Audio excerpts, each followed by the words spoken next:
కొన్ని దేవాలయాల్లో మాత్రమే ప్రత్యేకమైన ప్రసాదంగా దొరికే ఈ మినప వడలకి సపరేట్ ఫ్యాన్ బేసే ఉంటుంది. చాలామంది వీటిని చాలా ఇష్టంగా కొనుక్కొని తింటూ ఉంటారు. కొన్ని చిట్కాలు తెలిస్తే వీటిని చాలా సింపుల్గా ఇంట్లోనే ప్రిపేర్ చేసుకోవచ్చు. మరెందుకు ఆలస్యం, వీడియో చూసి మీరు ట్రై చేయండి. ఫస్ట్ అయితే ఒక కప్పు మినపప్పు తీసుకోండి. వీటిని శుభ్రంగా కడిగేసి జస్ట్ ఒక 30 నిమిషాలు మాత్రం నానబెట్టుకోండి. అంతకన్నా ఎక్కువ అస్సలు నానబెట్టద్దు. 30 నిమిషాలు నానితే సరిపోతుంది. 30 నిమిషాలు నానిన తర్వాత ఒక్క చుక్క నీళ్లు కూడా లేకుండా కంప్లీట్గా వడకట్టేసి మిక్సీ జార్లో వేసుకోండి.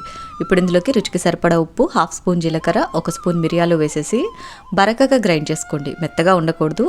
నీళ్లు వేయకుండా ఇలా బరకగా గట్టిగా గ్రైండ్ చేసుకోవాలి. ఇలా గ్రైండ్ చేసి పెట్టుకున్న పిండిలోకి చిటికెడి ఇంగువ, 1 టేబుల్ స్పూన్ నూనె వేసి మొత్తం అంతా కూడా మిక్స్ చేసేసుకుని ఆయిల్ పేపర్ మీద కానీ లేదా కవర్కి ఆయిల్ అప్లై చేసి కానీ చేతిని తడి చేసుకుంటూ ఇలా వీలైనంత పల్చగా ఒత్తుకోవాలి. ఇంత పల్చగా ఉంటేనే కరకరలాడుతూ వడల్లాగా వస్తాయి, లేదంటే గారెలైపోతాయి, గుర్తుపెట్టుకోండి. నెక్స్ట్ ఈ వడల్ని తడి చేతితోటి ఈ విధంగా మీడియం హీట్ లో ఉన్న ఆయిల్ లో వేసేసి స్టవ్ ని లో టు మీడియం ఫ్లేమ్ లో పెట్టి బాగా క్రిస్పీగా అయ్యేంత వరకు ఫ్రై చేసుకోవాలి. ఇవి మాడాయంటే చేదొచ్చేస్తాయి. మీకు ఇలా రావట్లేదు అంటే మైసూర్ బోండాల్ని ఫ్రై చేసినట్టు లైట్ గోల్డెన్ బ్రౌన్ కలర్ వచ్చిన తర్వాత ఆయిల్ లోంచి తీసేసి మళ్ళీ రెండోసారి వేసి ఫ్రై చేసుకోండి. చక్కగా క్రిస్పీగా వస్తాయి.